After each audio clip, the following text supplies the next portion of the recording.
Trump టారిఫ్లు తగ్గిస్తాడా లేదా? ఒక్కొక్క మార్కెట్లు కొలాప్స్ అయిపోతున్నాయి, సర్వనాశనం అయిపోతున్నాయి. కాబట్టి ఏం చేస్తాడు? వాళ్ళ దేశంలోనూ ఉద్యమాలు అవుతున్నాయి.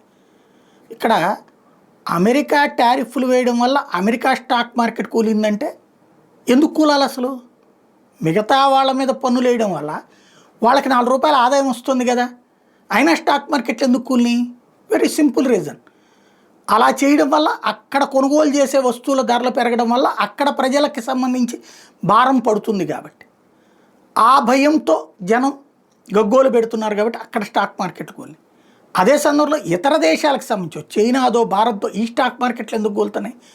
ఇక్కడున్నటువంటి వస్తు ఉత్పత్తిదారులు నష్టపోతారు ఎక్కువ పన్ను కట్టడం వల్ల అని. అంటే ఒకళ్ళ వల్ల ఒకళ్ళకి ప్రయోజనం ఉంది, ఒకళ్ళ వల్ల ఒకళ్ళకి నష్టం ఉంది కదా.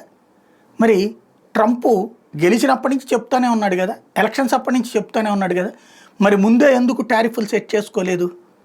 చేసేసుకుంటే అయిపోయేది కదా, చెయ్యలేదు. కాబట్టి అతను పన్ను వేసాడు. ఇప్పుడు 4 రోజులు పోతే ఇవన్నీ ఎన్నిసార్లు మాట్లాడినా వినరు.